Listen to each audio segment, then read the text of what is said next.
What's going on there, YouTube? This is ODC, that's me, and today's review will be my review of the DC Universe Classics / Green Lantern Classics Manhunter robot. This is the Wave 1 of the Green Lantern Classics, and this was also known as the Articulation wave. In the wave here, we have the very elusive, very rare Kyle Rayner, Black Hand, Abin Sur, the Black Lantern version, Sinestro Corps Mongol, Lowen Mash, and Manhunter Robot, which we're doing today. On the back here, you can check out his little read-up, his stats, and there's an overall look of the figure. So, with that being said, let's take a closer look at the Manhunter robot, and I'll be right back.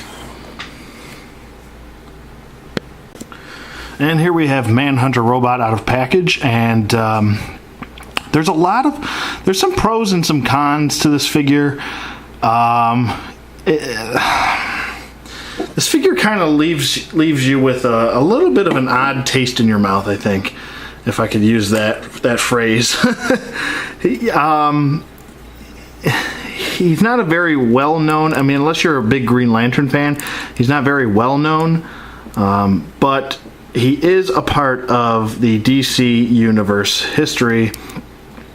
Well, I should say, because he's part of an army. The Guardians actually created the Manhunter robots before the Green Lantern Corps. And they actually have internal batteries inside of them that they charge with their lantern here. I believe it's called a lantern that they carry around. And they charge their internal batteries. And they were decommissioned, I think, because they were malfunctioning or whatever. And then I don't know the whole complete story, but that's pretty much just a little summary. But yeah, he definitely leaves a little bit of an odd... he's a little bit of an oddity. There's some nice portions to him, and there's some bad portions to him, I'd say. Where they went right with the sculpting on the boots and the gauntlets and the nice neck collar piece here. They went bad with the paint. I feel like the paint is just... It's supposed to be metallic, and it's not really it doesn't give you that metallic feel. Like when you bought the or if you guys do own out there the DC Unlimited Superman and Batman, that is a metallic figure. These lines don't pop like those other two figures do. And it's supposed to be like that. Also, the face doesn't really come off as silver like it's supposed to. It kind of comes off a little bit off-white, because silver's kind of supposed to reflect a little bit, but it's not really doing that. And his head kind of looks like a dum-dum, so like not an insulting dum-dum, but the candy dum-dums. Looks just like a dum-dum. It does. I want to eat it, but I won't, because it's made of plastic. But anyways, enough rambling. Yeah, like I said, the sculpting on here is very nice on the gauntlets, and especially the boots. The boots are very nicely done, I think. So, I feel like they could have filled that hole and just continued with the detail there. I don't feel, because this gauntlet is, oh, maybe not. It is I'm trying to see if it's a separate... Oh no, it is all molded as one. But I mean, you could have got rid of that. We don't really need that at the joint. I mean, if you can get to that joint on that side, they could have filled that. But still, I think he's a decent figure. He's people aren't going to go crazy looking for him, because he's pretty easy to find, actually. I got this guy for $10 from the Hive of Villainy, and I'd like to thank those guys for sending me some good deals over the last year. I've been getting stuff from them. And with that being said, let me toss him aside because I'm just babbling and talking about. But here is his Green Lantern, or his lantern, excuse me. And it is its own beast from the other lanterns, I guess you could use that term.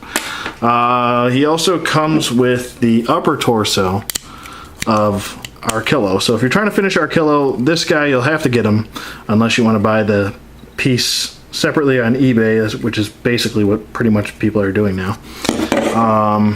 What else did he come with? Oh, he also came with these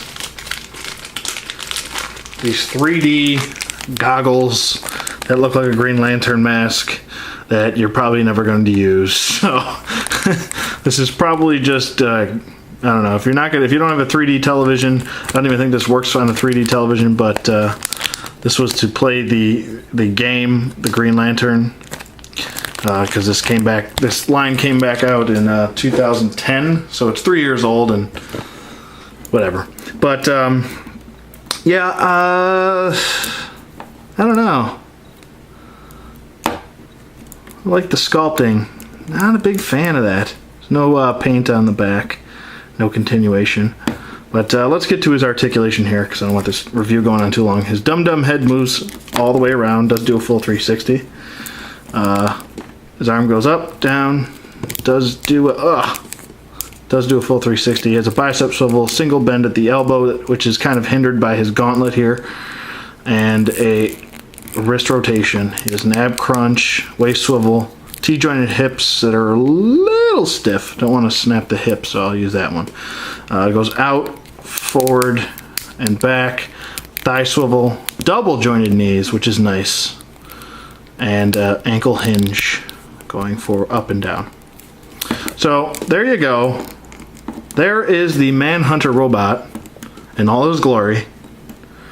Let me know what you guys think in the comments below.